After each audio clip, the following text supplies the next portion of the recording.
बिस्मिल्लाहिर्रहमानिर्रहीम। अस्सलाम वालेकुम नाज़रीन, मैं हूं डॉक्टर ज़रीना और आप देख रहे हैं मेरा यूट्यूब चैनल। नाज़रीन, आज मैंने सोचा क्यों ना आज मीज़ल्स पे प्रोग्राम किया जाए।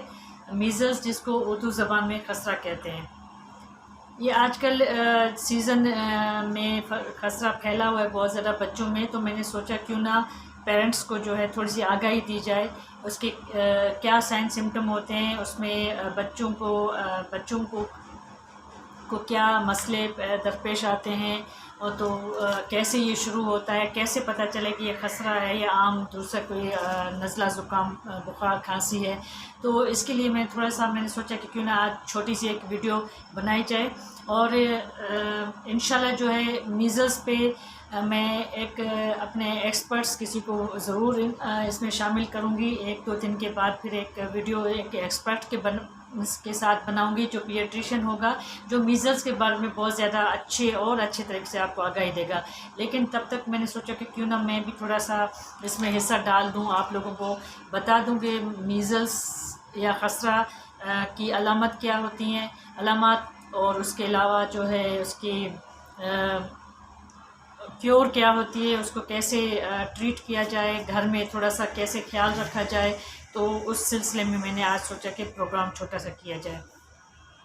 तो खसरा जो है एक मीज़ल्स जो होते हैं, ये मीज़ल्स वायरस से जो ये मीज़ल्स फैलता है, ये कंटाजीनियस है। कंटाजीनियस का मतलब ये है कि ये एक से दूसरे को लगने वाली बीमारी है।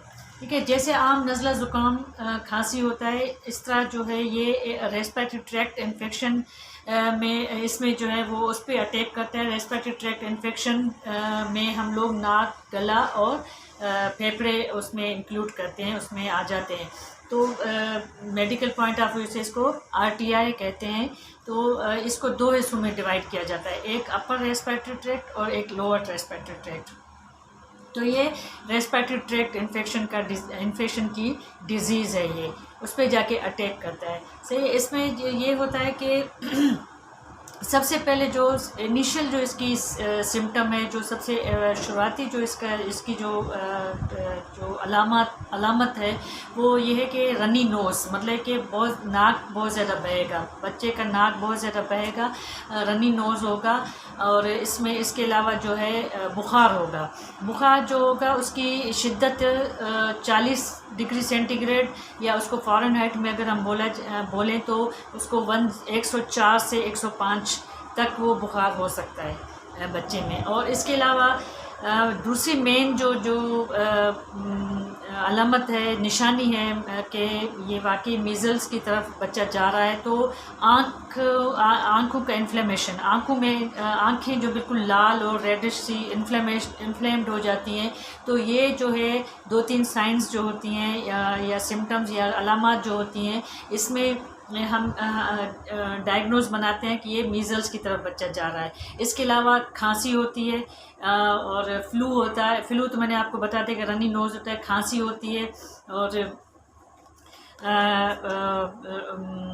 खांसी, और इसके अलावा मैंने बुखार बता दिया मैंने आपको, और इसके अलावा बुखार की शिद्दत भी मैंने आपको बता दी। सही, ये अलामत सारी होती हैं। और इसके अलावा फिर उसके ये 2-3 दिन के जैसे ऑनसेट जो ये अटैक होता है मीज़ल्स का, उसके बाद जो है ये कॉप्लिक स्पॉट्स जो होते हैं वो शुरू हो जाते हैं।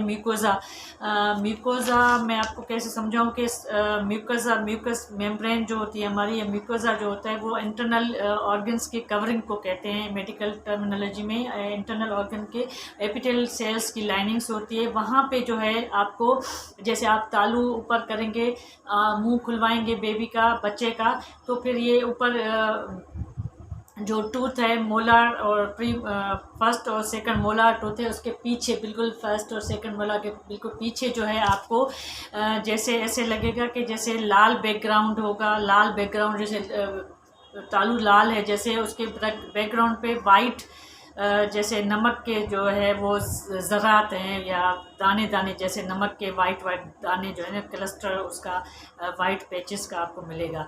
तो ये जो है इंडिकेशन है कि ये मीज़ल्स का अटैक हुआ है। ठीक है, ये फेड हो जाते हैं। जब फेड हो जाते हैं तो फिर मैक्यूलोपेपुलर जो है वो रैश बनना शुरू हो जाते हैं। मैक्यूलोपेपुलर रैश अब क्या है? मैक्यूलोपेपुलर रैश ये है कि इसमें दोनों टाइप स्किन के ऊपर दोनों टाइप के ज़ख़म बनते हैं। जैसे ये कि व्हील टाइप के जो ज़ख़म बनते हैं, व्हील टाइप मैक्यूल बनते हैं, रैश फ्लैट होते हैं, और दूसरा ये कि उभरी हुई स्किन होती है। तो ये दो टाइप के जो है वो रैशेस बनते हैं इसमें।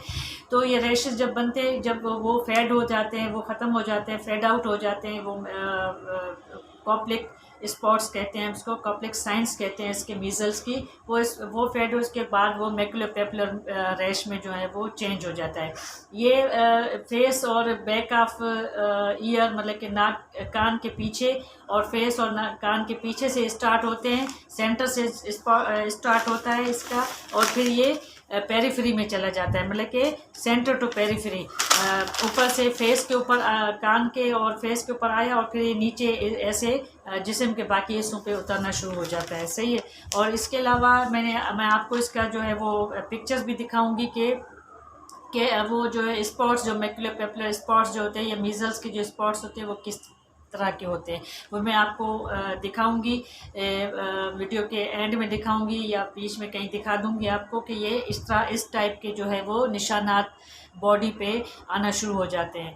तो ये मीज़ल्स की निशानी है। और दूसरा ये मैंने आपको बताया था कि ये कंटाजियस डिजीज़ है। कंटाजियस का मतलब ये है कि ये लगने वाली बीमारी है, ये वायरस है, असल में वायरस है, तो इसके ऊपर एंटीबायोटिक का कोई रोल नहीं है। वो मैं आपको बाद में ट्रीटमेंट बताऊंगी। ये एक से दूसरे की तरफ लगने वाली डिजीज़ है। आप वो जिसको भी जो भी इन्फेक्टेड होता है बच्चा, तो मीज़ल्स के तो या मरीज़ जो मीज़ल्स से जो है वो सफ़र्ड हुआ, इन्फेक्टेड हुआ, तो उसके खांसने से और उसके छींकने से जो है वो एक से दूसरे की तरफ एक से दूसरे को लगता है, यही है डिज़ीज़।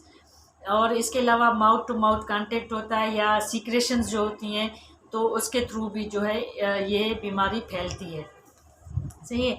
इसके अलावा जो है और इसके अलावा इसकी ट्रीटमेंट जो होती है, वो ट्रीटमेंट में ये है कि आप इसको हेल्दी जो है वो फूड्स, हेल्दी फूड्स जो है बच्चे को या मरीज़ को दे दें, हेल्दी फूड्स दे दें जो इन्फेक्टेड हो चुका है उसको।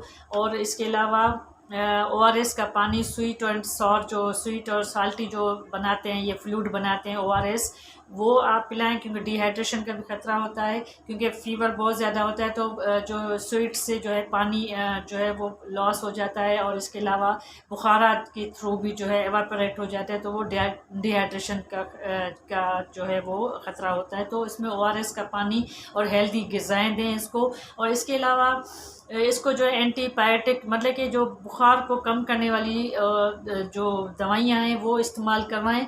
एंटीबायोटिक का रोल उस वक्त तक नहीं है जब तक कि ये सेकेंडरी इन्फेक्शन में ये चेंज ना हो जाए। सेकेंडरी इन्फेक्शन का मतलब ये है कि जैसे मीज़ल्स में तो एंटीबायोटिक का खुद का कोई रोल नहीं है, लेकिन ये जब सेकेंडरी इन्फेक्शन में चेंज हो जाता है तो फिर एंटीबायोटिक की नीड पड़ती है। सेकेंडरी इन्फेक्शन का मतलब ये है कि नमूनिया में चेंज हो जाए, या मिडिल ईयर इन्फेक्शन मतलब ये है कि हम ईयर को डॉक्टर्स जो होते हैं वो मेडिकली जो है वो जो होती है या कान को 3 हिस्सों में हम लोग डिवाइड करते हैं, एक्सटर्नल ईयर बाहर का कान, और मिडिल ईयर बीच का, और इनर ईयर अंदर का।